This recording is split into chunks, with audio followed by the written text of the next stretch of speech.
আসসালামু আলাইকুম।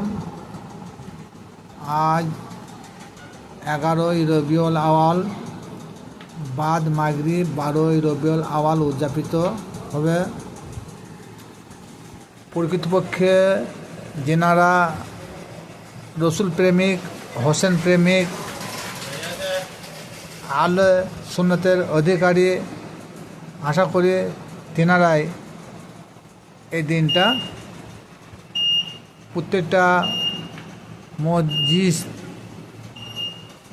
প্রত্যেকটা মসজিদ, মাদ্রাসা, মক্তবখানা, দরবারে ইয়া পালন করা হয়। কারণ আল্লাহর প্যারা হাবিব নবী মোহাম্মদ মুস্তাফা সাল্লাল্লাহু তাআলা আলাইহি সাল্লাম এই 12ই রবিউল আওয়ালের শুভে সাদেকে দুনিয়ায় আগমন করেছিলেন। ঠিক তদ্রূপ গত 15ই আগস্ট সারা ভারতবর্ষের অফিস আদালতে, মসজিদ, মক্তবখানায়, মাদ্রাসায়, যে কোনো সরকারি প্রতিষ্ঠানে স্বাধীনতা দিবস পালন করা হয়েছে। কারণ ওই দিনে ভারত স্বাধীনতা লাভ করেছে। কীভাবে করেছিল? এই ভারতের কিছু খুব নামকরা ব্যক্তি ব্রিটিশদের বিপক্ষে তারা যুদ্ধ করেছিল। সে ব্রিটিশদের বিপক্ষে যুদ্ধ করে ভারত স্বাধীনতা লাভ করেছে। এবং তারা ছিল কারা? নেতাজি সুভাষচন্দ্র বোস, মোহনদাস করমচাঁদ গান্ধী, জওহরলাল নেহরু, কমলনাথ, ময়না কুমারী, অরুণা আশরাফ আলী,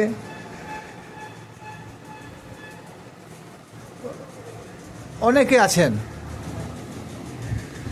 কিন্তু এনারাও রক্ত দিয়ে, জীবন দিয়ে ভারতকে ব্রিটিশদের হাত থেকে রক্ষা করেছিল। ঠিক তদ্রূপ ঈসা আলাইহিস সালামের, যাকে বলা হয় জোসেফ বা যিশু নট জোসেফ, তা উনি যখন দুনিয়ায় আগমন করেছিলেন, তারপরে যখন তিনি ওফাত লাভ করলেন, 500 বছর ধরে কোনো নবী, রসুল বা ইসলামের শাসনকর্তা আল্লাহ পাক রব্বুল আলামিন কাউকেই পাঠায় নাই। তখন কী হয়েছিল? সমগ্র মহাবিশ্বের মধ্যে একটা অন্ধকারের জগৎ সৃষ্টি হয়েছিল। লুট, তলাজ, মারামারি, দাঙ্গা, হাঙ্গামা, ব্যভিচার, জিনা, বিভিন্ন রকম অন্যায় অত্যাচারে সারা বিশ্বে ভরপুর হয়ে গেছিল। তারই মাঝে আল্লাহ পাক রব্বুল আলামিন তিনার হাবিব বা তিনার বন্ধু, তিনি একজন মহামানব। সেই মহামানবকে আল্লাহ পাক রব্বুল আলামিন আরবের বুকে প্রেরণ করেছিলেন। তেনার নাম হলো মোহাম্মদ মুস্তাফা সাল্লাল্লাহু তাআলা আলাইহি সাল্লাম। কিন্তু ভারতবর্ষকে ব্রিটিশদের হাত থেকে যেমন বাঁচানো হয়েছিল, তার জন্য আজ সমগ্র ভারতবর্ষে ওই দিনটা পালন করা হয়।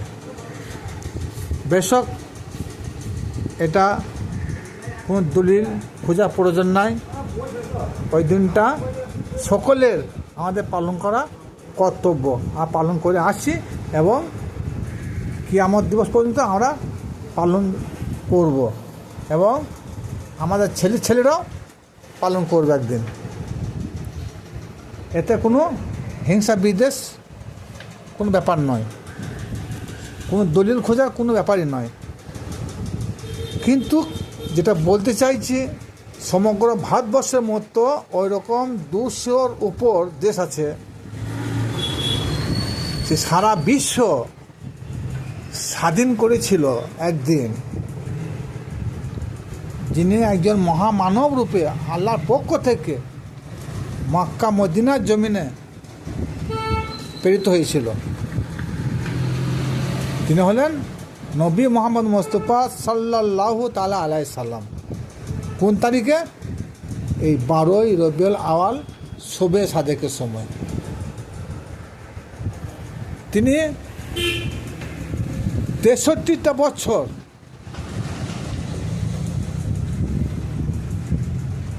রক্ত দিয়ে হাজার হাজার সাহাবী জীবন গেছে। তিনি জীবনে মায়াও করেন নাই, সারা বিশ্ব স্বাধীন করে গেছেন। আজ আমরা যারা 15ই আগস্ট যারা পালন করি,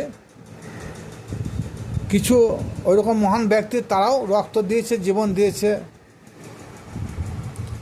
কিন্তু সারা সমগ্র বিশ্ব যিনি স্বাধীন করে গেলেন, সেই দিনটা কি পালন করলে কোনো দলিলের প্রয়োজন হয়? আপনারা যে 15ই আগস্ট পালন করলেন, কোথায় দলিল পেলেন? ভগবানের পক্ষ থেকে, আল্লাহর পক্ষ থেকে কোথায় দলিল পেলেন? আমি কিন্তু 15 আগস্টের বিরুদ্ধে কথা বলি না,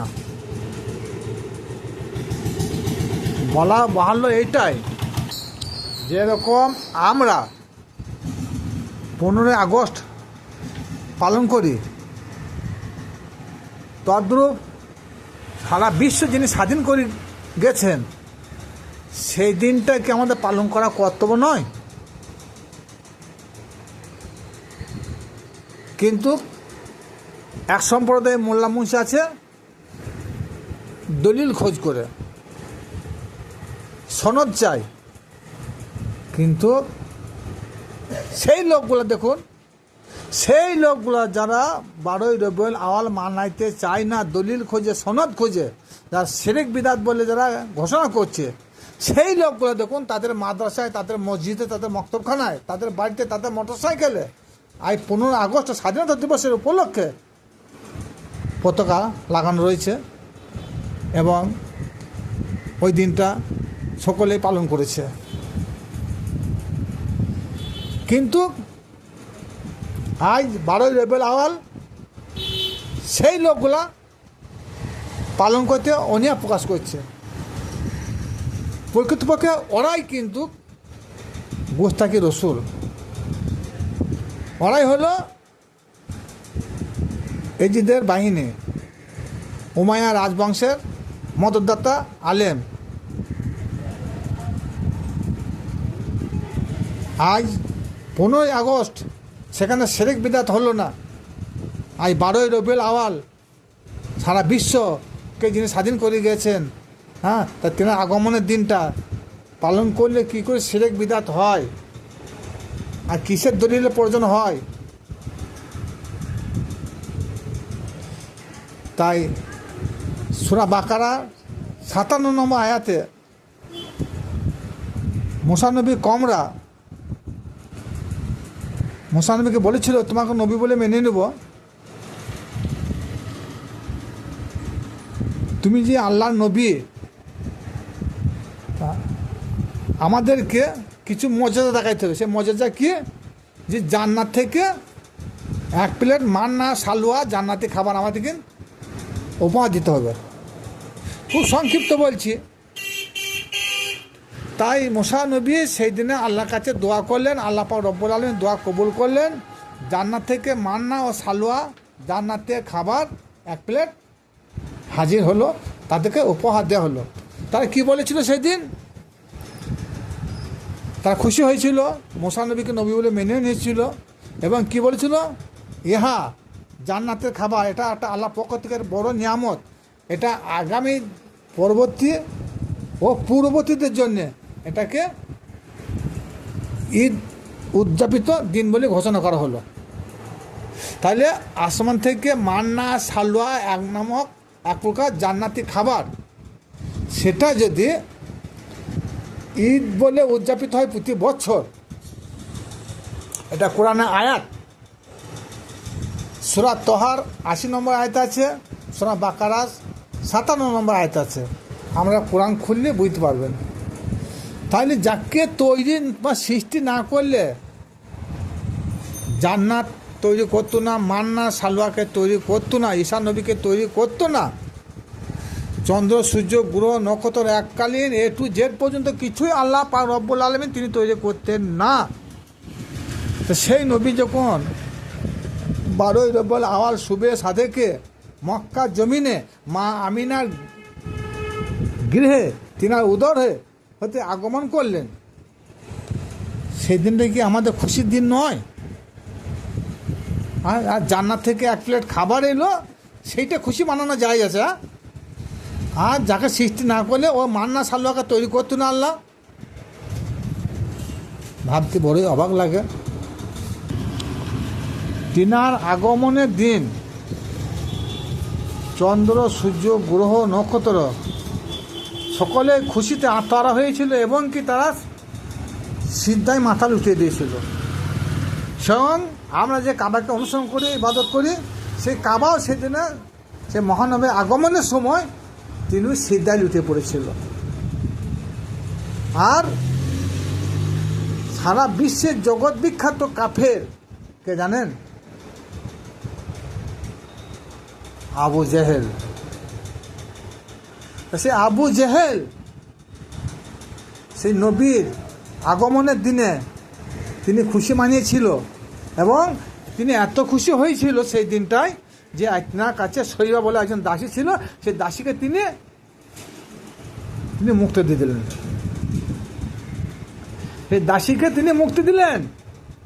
আর আল্লাহ পক্ষ থেকে তিনি যেদিন মৃত্যু হলেন সেই দিন থেকে আজ পর্যন্ত প্রতি সোমবার দিন তিনাকে জান্নাতে দাখিল করা হয় একবার করে। কি জন্য? যে তিনি খুশিতে আত্মার হয়েছিল আর একজন দাসী ছিল, সে দাসীকে তিনার ভাতিজা দুনিয়ায় আগমন করেছিল, তার জন্যে একজন জগৎ বিখ্যাত একজন কাফের, সে কাফের খুশি হয়েছিল। আজ নামধারী আলেম মোলামায় হাফেজ গাড়ি মৌলানা মুফতি মুহাদ্দিস এরা এই দিনটাকে খুশি মানাইতে পারলো না। এরা ফতোয়া খুঁজে, এরা দলিল খুঁজে, এরা সনদ খুঁজে, আর সেরেক বেদাত ছাড়া ওদের মুখ থেকে কিছুই বের হয় না। আসুন আমরা যদি সেই নবী সাফাত চাই, সেই নবী যদি আমরা উম্মত হয়, সেই যে নবীকে সৃষ্টি না করলে আপনাকে আমাকে কিছু সৃষ্টি করতো না, সেই নবীর আজ শুভ আগমনের দিনে ইনশাল্লাহ পালন করতে পারেন চাই না পারেন, হিংসা বিদ্বেষ স্থাপন করেন না। কারণ আল্লাহ পাক রব্বুল আলামিন তিনি সবই দেখেন, সবই শুনেন। তো আপনার আমার মনোবৃত্তিটা আল্লাহ সবই দেখছেন।